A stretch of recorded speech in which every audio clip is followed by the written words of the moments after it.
Good morning everyone. सो हम कर रहे थे chapter 2 that is addition and subtractions, है ना। सो हमने कंप्लीट किया था एक्सरसाइज 2.1 जिसमें एडिशन के ही सम्स थे। आपको बेसिकली ऐड ही करना था इन सम्स में, है ना।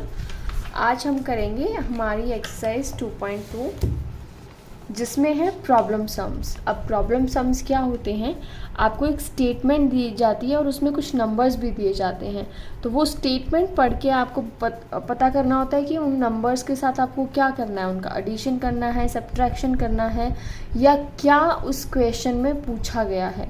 सो वो आप पता कर सकते हैं after reading the problem.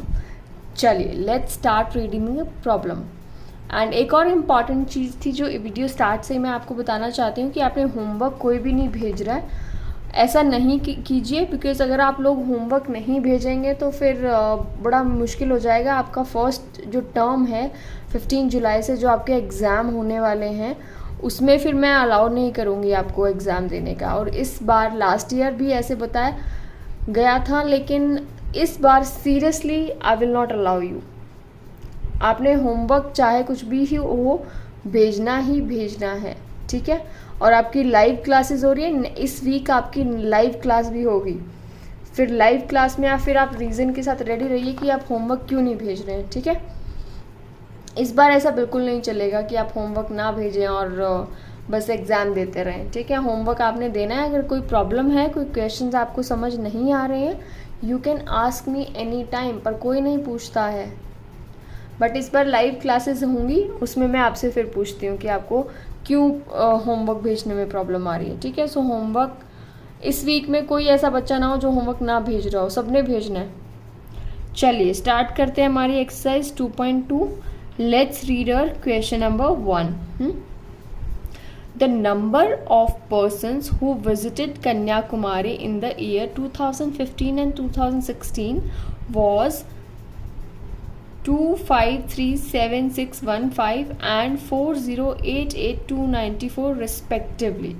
So इस लाइन का मतलब क्या है, नंबर ऑफ पर्सन्स, कितने लोग कन्याकुमारी घूमने गए थे इन 2015 एंड 16 में। ये कुछ आपको नंबर्स दिए गए हैं, ये आपको बताया गया है कि कन्याकुमारी में 2015 में इतने लोग गए थे एंड 2016 में इतने लोग गए थे रिस्पेक्टिवली।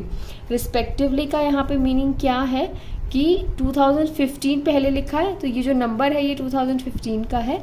उसके बाद 2016 लिखा है, तो उसके बाद जो सेकेंड नंबर है वो 2016 का डाटा दिया गया आपको, ठीक है। तो 2015 और 16 में कुछ इतने लोग कन्याकुमारी घूमने गए थे, ठीक है जी। ये तो था आपका स्टेटमेंट कि ये आपको इन्फॉर्मेशन दी गई थी। अब इस क्वेश्चन में पूछा क्या गया है, वो हमेशा हाउ से स्टार्ट होगा। WH फैमिली है ना। How many person visited Kanyakumari in these 2 years. अब इसमें पूछा है कि कितने लोग कन्याकुमारी गए थे घूमने के लिए इन दोनों सालों में, है ना। आपको मैं बोलूँ कि 2015 में 5 लोग गए थे और 2016 में 6 लोग गए थे। और मेरा क्वेश्चन ये है आपसे कि आप बताओ कि दोनों सालों के मिलाकर, दोनों को मिला दिया जाए तो कितने लोग घूमने गए थे। 6 + 5 11, सिंपल था। बिकॉज सिंपल सी आपको जस्ट 2 नंबर्स अगर मैं देती हूँ 5 एंड 6, तो आप सिंपली उसको ऐड करके बता दोगे कि मैम 11 लोग थे, 11 persons visited Kanyakumari in 2015 and 16। But यहाँ पे तो लंबा डाटा दिया गया है ना। तो कोई बात नहीं, आप उसको सॉल्व कर सकते हैं, बट आप लोग को पहले क्वेश्चन समझना है, ठीक है। So how many person visited, total 15 और 16 में टोटल कितने लोग गए। टोटल जहाँ भी करना होगा वहाँ पर हम हमेशा क्या करेंगे, एडिशन करेंगे, ठीक है, एडिशन करेंगे। तो देखिए इसको हम कैसे लिख सकते हैं। Number of person visited Kanyakumari in 2015, कितने लोग गए थे कन्याकुमारी घूमने के लिए 2015 में, 2537615। Number of person visited Kanyakumari in 2016, 2016 में कितने लोग गए थे, उसको हम एग्जैक्टली नंबर्स के नीचे लिखेंगे, ठीक है, 4088294। अब पर्सन विजिटेड कन्याकुमारी इन 2 years, इन दोनों सालों में कितने लोग कन्याकुमारी विजिट करने गए थे?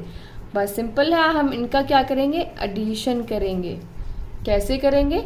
5 + 4 9, 9 + 1 10, तो 0 यहाँ आएगा, 1 यहाँ कैरी होगा। हमेशा जो भी कैरी होगा उसको आपने लिखना है, ठीक है। अदरवाइज हम कैरी की हुई चीज़ को हमेशा भूल जाते हैं, कैरी किए हुए नंबर को हमेशा भूल जाते हैं और हमारी कैलकुलेशन मिस्टेक होने के चांसेस बहुत ज़्यादा बढ़ जाते हैं।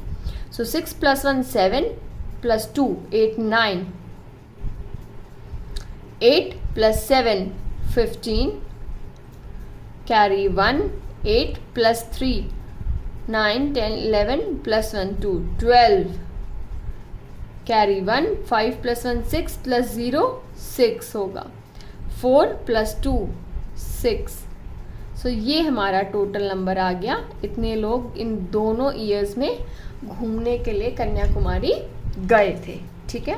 ये था आपका क्वेश्चन नंबर 1। चलिए let's move on to question number 2। A factory produced 55922827 pink bulbs and 426798 milky bulbs. How many bulbs did it produced altogether? एक फैक्ट्री है जहाँ पे बल्ब्स बनाए जाते हैं, वहाँ पर कुछ नंबर्स पिंक बल्ब के बनाए जाते हैं और कुछ नंबर्स मिल्की बल्ब के बनाए जाते हैं, ठीक है। एक फैक्ट्री में 2 टाइप्स के बल्ब बनाए जाते हैं, 1 इज़ पिंक एंड मिल्की। तो ये जो नंबर रिप्रेजेंट करता है पिंक बल्ब्स को और ये वाले नंबर्स मिल्की बल्ब्स को रिप्रेजेंट करता है, ठीक है। अब आपसे क्वेश्चन में पूछा क्या गया है, how many bulbs did it produced all together? पूरी फैक्ट्री में कितने बल्ब प्रोड्यूस किए गए, चाहे वो मिल्की हो चाहे वो पिंक हो, दोनों को मिलाकर पूरी फैक्ट्री में कितने बल्ब्स का प्रोडक्शन किया गया था, ठीक है। सो इसको भी हम प्रॉब्लम को सॉल्व करेंगे। कैसे करेंगे? सिंपल है, pink bulb produced by a factory, पहले हम पिंक बल्ब कितने प्रोड्यूस हुए वो लिख लेंगे, फिर हम लिखेंगे मिल्की बल्ब कितने प्रोड्यूस किए फैक्ट्री ने वो लिखेंगे एक दूसरे के नीचे। According to the place value हमने लिखना है, याद रखिए हमेशा इस तरफ से लिखना स्टार्ट करना है, ठीक है, according to the place value, right. अब टोटल प्रोडक्शन पूछा इन्होंने फैक्ट्री का, सो हम यहाँ पर निकालेंगे टोटल प्रोडक्शन।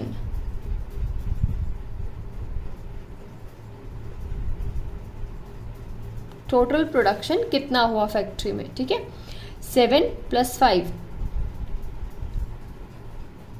कैरी 1, 8 9 10 + 1 11 कैरी 1, 9 + 1 10 और 8 18 कैरी 1, 7 8 9 10 0 कैरी 1, 9 + 1 10 और +6 16 कैरी 1, 5 + 1 6 7 8 5 + 4 9। सो इतने नंबर ऑफ बल्ब्स प्रोड्यूस्ड ही किए गए थे फैक्ट्री में इन 1 ईयर, ठीक है। पिंक और मिल्की को दोनों को मिलाकर इतने नंबर ऑफ बल्ब्स प्रोड्यूस किए गए थे इन अ फैक्ट्री। ओके, तो ये था क्वेश्चन नंबर 2। सी अगर आप समझते जाएंगे ना एक एक प्रॉब्लम को तो आपको इजी हो जाएगा। अभी तो क्योंकि आपको सबको पता है कि एडिशन का चल रहा है तो सारे जो सम है वो एडिशन के ही होंगे, बट बाद में जब एडिशन के साथ सब्ट्रैक्शन मल्टीप्लिकेशन मिलेगा तब मुश्किल होगा। तो वो मुश्किल ना हो उसके लिए आपको पहले प्रॉब्लम सबको अंडरस्टैंड करना बहुत इम्पॉर्टेंट है। चलिए question number 3, there are 5 7 2 5 8 1 9 men and this number of women and 795983 7,95,983 children in a city। एक शहर है, जैसे कि मान लीजिए शहर है जोधपुर, ठीक है, वहाँ पे इतने मेन हैं, इतनी वुमेन हैं और इतने चिल्ड्रन हैं। वहाँ पे कैलकुलेशन करने के लिए बताया गया कि बताएं पूरी सिटी में कितने मेन हैं, कितनी वुमेन हैं और कितने चिल्ड्रन हैं। तो जब ये सारा डाटा आ गया तो उसकी पॉपुलेशन हम निकाल सकते हैं कि what is the total population. अगर हम सबको मिला दें, कितने मेन हैं, कितने वुमेन हैं और कितने चिल्ड्रन हैं, सबको ऐड कर दें, तो हमारे पास टोटल नंबर ऑफ पॉपुलेशन आ जाएगी एक सिटी की। राइट, चलिए लिखेंगे मेन इन अ सिटी, हम यहाँ लिखेंगे women in a city 3209792, children in a city 7,95,983। अब अकॉर्डिंग टू प्लेस वैल्यू लिखना क्यों ज़रूरी है? क्योंकि अगर आप 795 को यहाँ से लिखना शुरू कर देंगे 795,983, अगर आपने ऐसे इसको लिख दिया तो ये आपका जो क्वेश्चन है ये गलत हो जाएगा, रॉन्ग हो जाएगा, समझे? क्योंकि ये प्लेस वैल्यू के अकॉर्डिंग नहीं है। प्लेस वैल्यू क्या होती है? 1s, 10s, 100, 1000, है ना, 10,000, लाख, 10 लाख, है ना, ऐसे होती है। पर जब आपने इस नंबर को लिखा 7,95,903 को, तो ये जो 3 है ये तो टेंस के प्लेस पे आ गया, तो ये तो गलत हो गया। नंबर तो वंस की प्लेस पे आना चाहिए, 3 यहाँ पे आना चाहिए। और ये 7,95,000 ना होके 79 लाख हो गया, क्योंकि ये 10 लाख की प्लेस पे आ रहा है, ठीक है। तो इसी तरीके से गलत हो जाता है अगर आप इसको इस तरीके से लिखना शुरू करते हैं। तो इसको आपने कहाँ से लिखना शुरू करना है? According to the place value. कैसे? 389,597 ऐसे लिखेंगे हम इसे, ठीक है। यहाँ से हमने स्टार्ट किया, उल्टा यहाँ से, ठीक है, ना कि यहाँ से लिखना स्टार्ट किया। ये मिस्टेक्स बहुत सारे बच्चे करते हैं कि वो प्लेस वैल्यू के अकॉर्डिंग जो डिजिट है उनको नहीं लिखते और फिर एडिशन गलत होगा ही होगा, है ना। सो ये आपने ध्यान रखना है, ये बहुत बड़ी मिस्टेक है, ये आपने नहीं करनी है। ओके, सो 9 + 2 11 + 3 14 carry 1 carry 1, so 1 + 1 2 + 9 11 9 10 11 12 13 14 15 16 17 18 19 carry 1 8 + 1 9 9 18 19 20 21 22 23 24 25 carry 2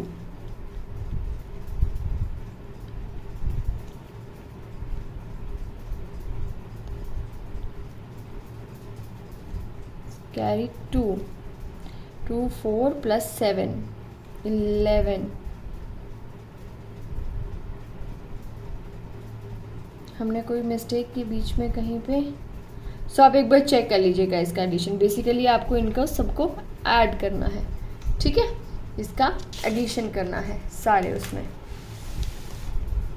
ये उसके बाद है question number 4। In an election, 2795946 votes were found valid. एक इलेक्शन था, उसमें इतने वोट्स वैलिड थे, 2305 वोट्स वर फाउंड इनवैलिड। इतने वोट्स इनवैलिड थे एंड 305% डिड नॉट वोट। 305 लोग थे जिन्होंने वोट ही नहीं किया था। How many voters were registered in all? तो टोटल कितने रजिस्टर्ड वोटर होंगे? देखिए, मान लीजिए कि ये वाले वोट्स थे, वो सारे क्या थे? वैलिड थे उसमें, ठीक है, और ये इनवैलिड थे। इन लोगों ने वोट तो दिया था लेकिन उनके वोट्स को वैलिड नहीं माना गया था ड्यू टू सम रीज़न। कोई रीज़न रहा होगा, उन्होंने ठीक से स्टैम्प नहीं लगाया होगा या कुछ ठीक से नहीं हुआ होगा, तो वो वोट्स को माना नहीं गया था। और 305 लोग ऐसे थे जो वोट डालने आए ही नहीं थे, ठीक है। सो टोटल जो वोटर्स हैं उस एरिया के वो कितने होंगे, कितने रजिस्टर्ड होंगे?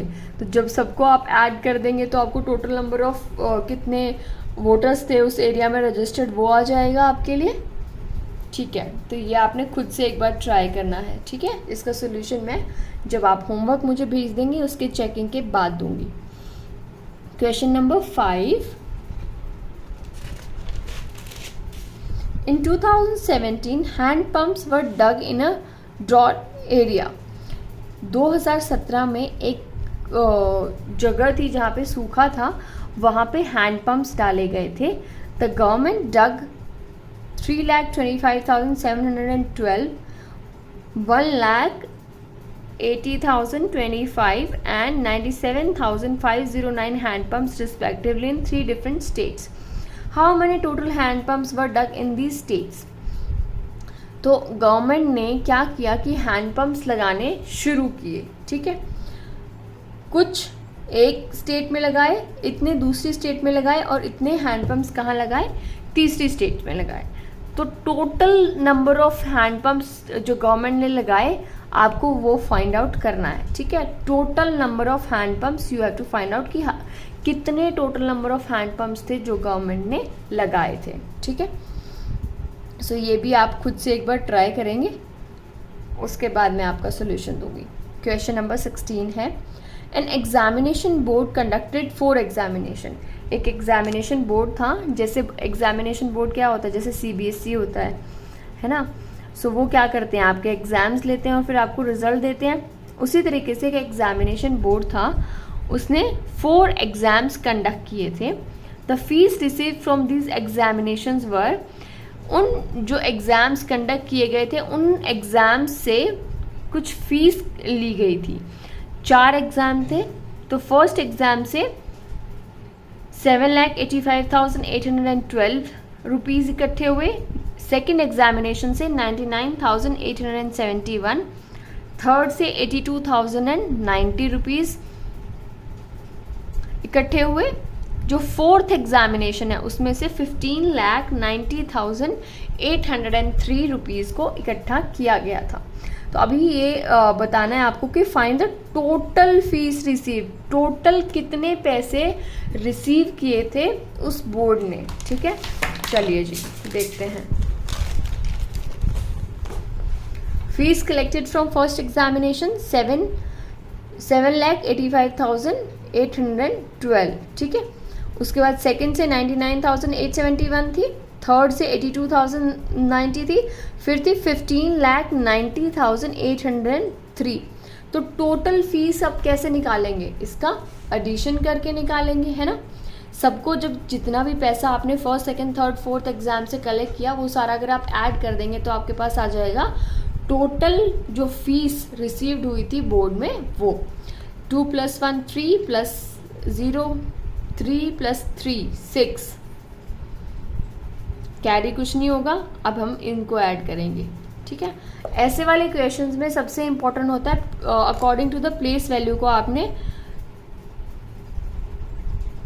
नंबर्स को लिखना है. ठीक है, ये लैख पे आ रहा है, ये 1000 पे फिनिश हो रहा है, ये भी 1000 पे फिनिश हो रहा है. तो आपको एक इस चीज़ का बहुत ध्यान रखना है कि कौन सा जो डिजिट है उसकी जो प्लेस वैल्यू है उसके अकॉर्डिंग ही उसको लिखना है. मैं रिपीट कर रही हूँ फिर से, according to the place value. जैसे ये 99,000 है तो ये 1000 के प्लेस वैल्यू के अकॉर्डिंग होगा, ना कि आप इसको ऐसे लिख देंगे.